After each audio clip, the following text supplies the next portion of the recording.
Hey everyone, I'm Brandi at brandystamps.com and here today to talk to you all about our classic ink pads.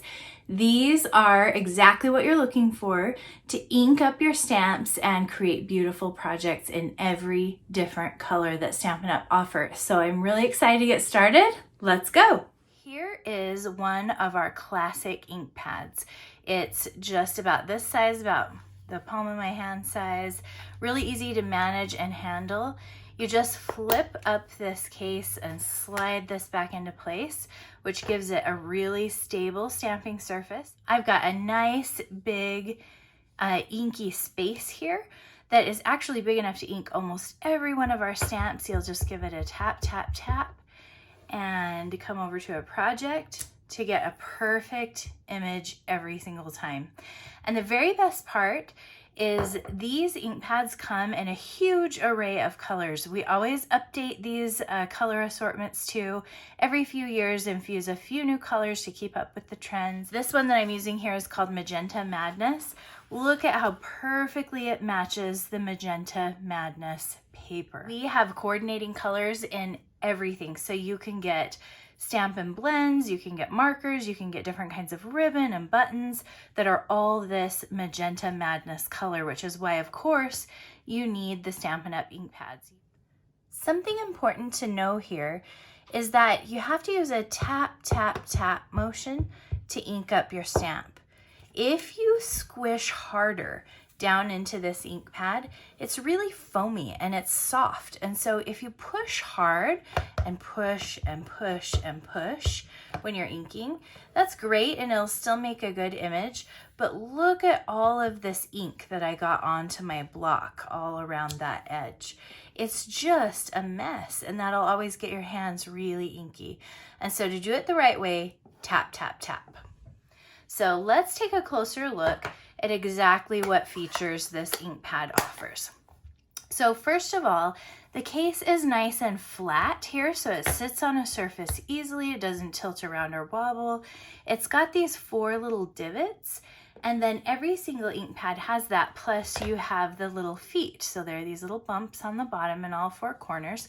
So if I have 2 ink pads, I can just stack those on top of each other. They'll come together like a little puzzle and they don't easily come apart.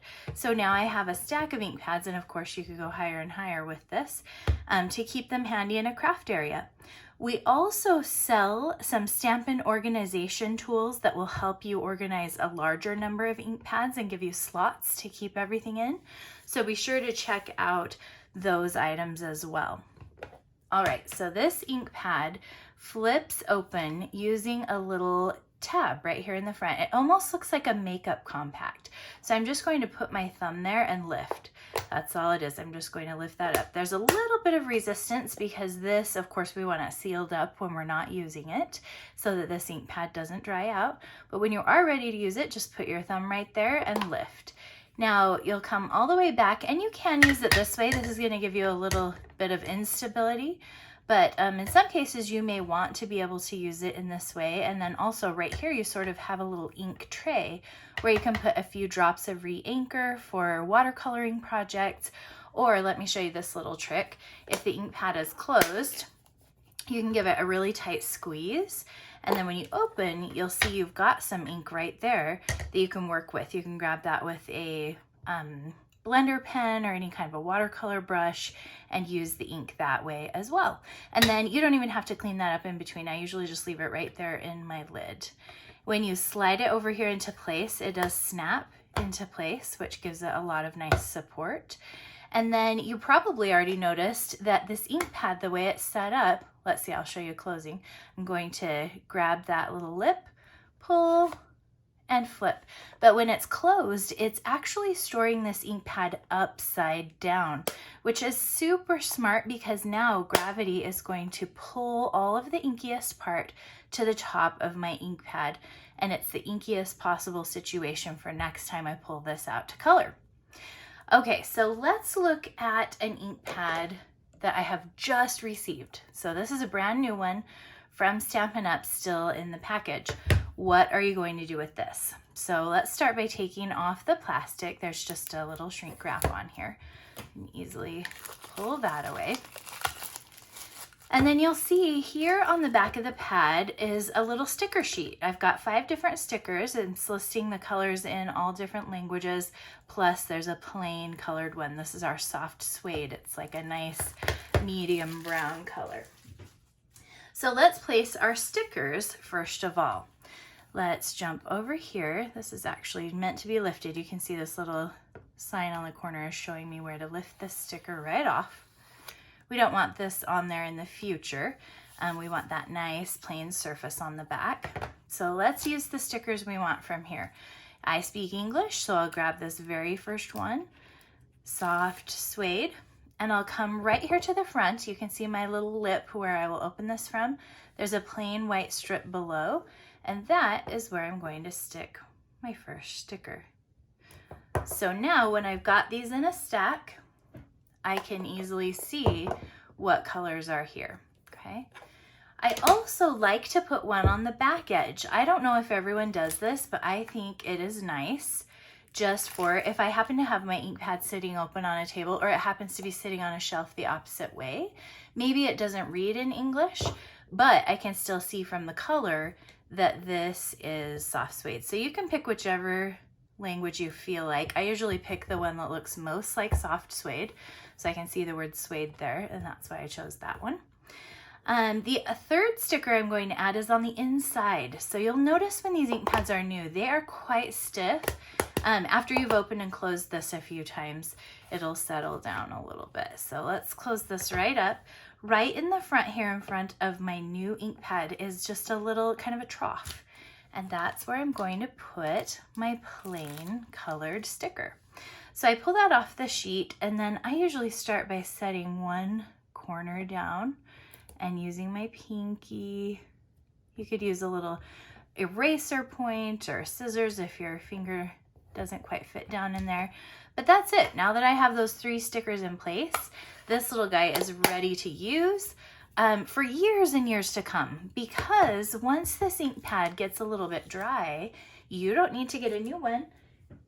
You can just re-ink it. So of course this one's all nice and inky, but let's grab one. I noticed the other day when I was using my Calypso Coral that it looked a little bit light. So let me show you what I mean. Okay, so I can see the color there. It just looks a little lighter than what Calypso Coral normally is. So I'm going to re-ink it. Every one of our classic ink pads is sold this way, and you can also buy this little bottle of re-inker.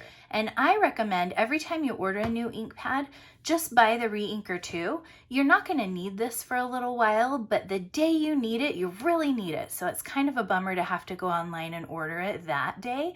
Or heaven forbid, if this happens to be a color that has already retired, you're not going to be able to get the matching re-inker. So just buy it when you order the ink pad, and then you're going to be set for cool watercolor techniques and for re-inking at whatever point that needs to be done. So I'm just going to take my tip. This has a pressure controlled valve. So if I turn it upside down, it's not gonna really start dripping out until I squeeze it. But I don't wanna do any crazy squeezy. I'm just going to do a slow, steady pressure. I'll start in the upper corner here, and I'm going to zigzag fairly fast while I give a slow, steady pressure. And I can see that ink absorbing as I'm doing that. I'm going to turn and go the opposite direction as well. It's nice to give it a few minutes to absorb, and as you can imagine, as the ink seeps down in here, it also spreads to the sides too. And so it's nice to give it a little minute to absorb in every direction before you use it. But I also, well, I'm impatient, so I usually try it out right away. So tap, tap, tap all over, and let's see how it's looking. Ooh, huge difference. So as you can imagine, this little bottle of re-inker drops is going to last you many, many years, which is exactly what you want for your crafty supplies. Now that you've already purchased a Calypso Coral ink pad, you don't want to have to buy that again. You want to be able to use that many, many, many years from now. So let's talk a little bit about too much ink. There might come a time when you've got an ink pad that feels like it's got too much ink in it. Sometimes you'll notice that when you have inked up a detailed little word stamp And when you stamp it, you're getting little blobs or chunks of ink around here. Take a piece of cardstock, lay it against your ink pad, and just drag it across.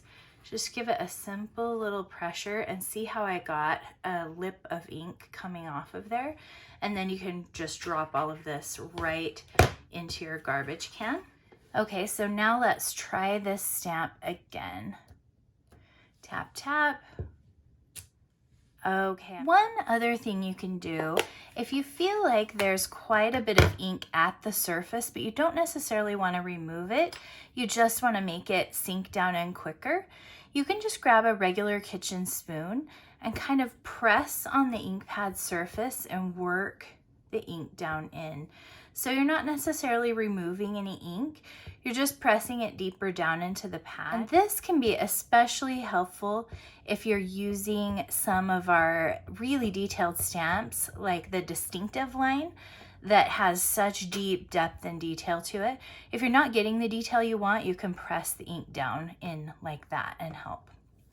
Another thing that I wanted to point out is if you do have a stamp that is larger than the case, you won't have a problem at all with that because the ink pad is raised right up out of here. And so I've got a lip here that'll create seamless inking. Let me show you what I mean. So if I'm inking it up, obviously I'm only getting half my shell here, but I can just come across and ink back and forth, tap, tap, press down. And you can't tell at all where those lines are, where I went off and on the stamp. We even have some stamps that are just huge. So this is our stacked stone background stamp. And anytime I'm using a stamp that is this big, of course, my classic ink pads will still work great, but I like to hold the ink pad itself and bring it to the stamp. So I can visually see where I've got the ink and where I still need to add some more. And I'm not getting lines by the edge because of how that ink pad is raised right out of the frame. So I'll just keep inking until I feel like I've got good coverage there. And then I also just bring the project right to the stamp at that point. I'll use a scratch paper to help me give some pressure. And that is how you ink up a background stamp. I also wanted to show you how if I have two ink pads open on my table, look how dark and just, you know, undefined these two ink pad colors look. I can't tell which one is which necessarily, which is why these stickers that are here in the front are so handy. Now I can tell easily that this one is my evening evergreen and this one is my soft suede. I hope you've enjoyed learning today all about our classic Stampin' Up! Ink pads. These are a joy to use and a great addition to your craft room. Of course, I would say you need one in every single color. If you liked this video, be sure to give me a thumbs up and let me know in the comments what you thought here and if you have any other questions. If you want to order these, just go to brandystamps.com and click shop. These come in 50 different colors-ish, depending on when you go. And of course, grab your re-inkers too. And I can't wait to see you on my next video, so make sure you subscribe to my Brandi Stamps channel, and I'll see you next time. Have a great day.